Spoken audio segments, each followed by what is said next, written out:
Bismillah ar-Rahman ar-Rahim. Your Excellency, Dr. Jaishankar, Honorable Minister of External Affairs of India, Honorable Ministers of Foreign Affairs of the BRICS member states, distinguished representatives, esteemed colleagues. As you have all witnessed, my country has within the span of less than a year twice been subjected to brutal and unlawful aggression by the United States and Israel. The attacks on my people have been justified with false claims that run counter to the informed assessments of the International Atomic Energy Agency and even America's own intelligence community. The truth is that Iran, like many other independent nations, is the victim of illegal expansionism and warmongering. These are ugly things which have no place in today's world. Those who pursue reckless adventures may believe it furthers their geopolitical interests. But as consumers and governments around the world now sense and understand, regional instability is a lose-lose proposition for all sides, including the aggressors. In the face of horrific violence, the Iranian people have firmly and proudly stood up for themselves. Did we retreat from our ideal of independence? Did we surrender to the will and whims of imperial power? The answer is clear. We did not and never will.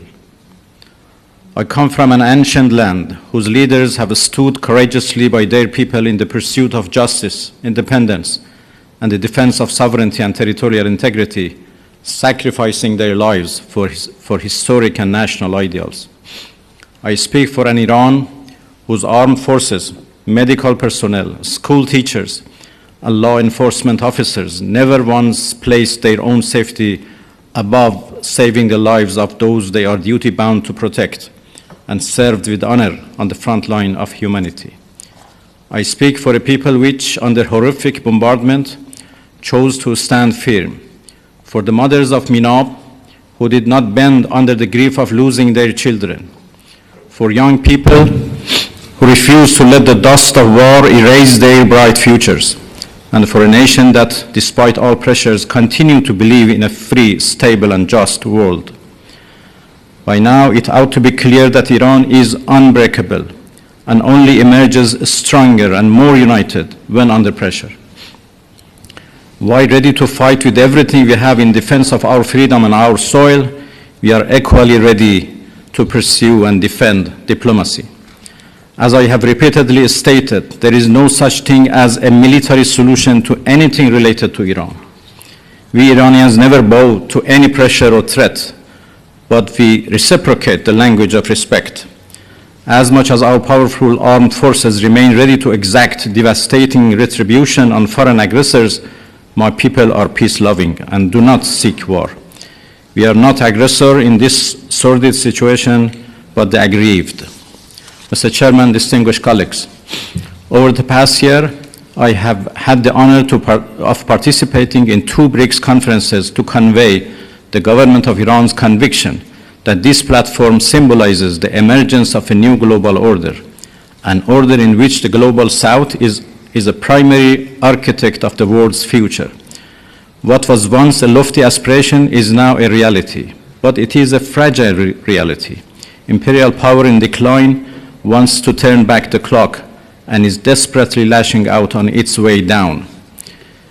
This all matters to the BRICS Plus group of countries because the battle Iran has fought is in defense of all of us, of the new world that we are building together.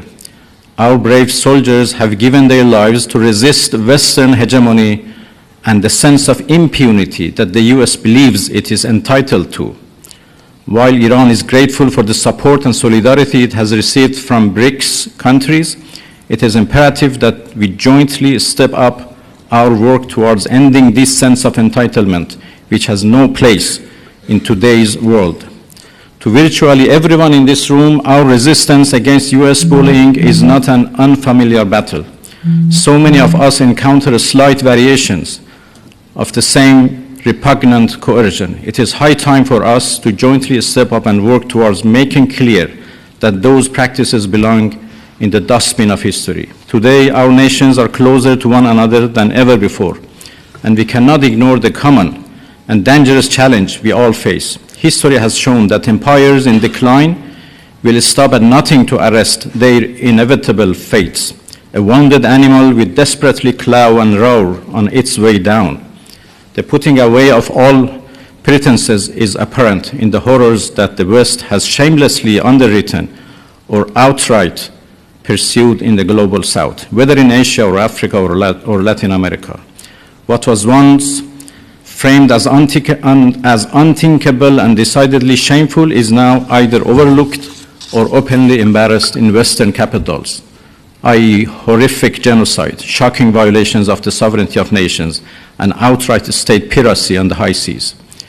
These crimes and the Western silence they are met with can only take place if there is a sense of impunity. That false sense of entitlement must be shattered by all of us.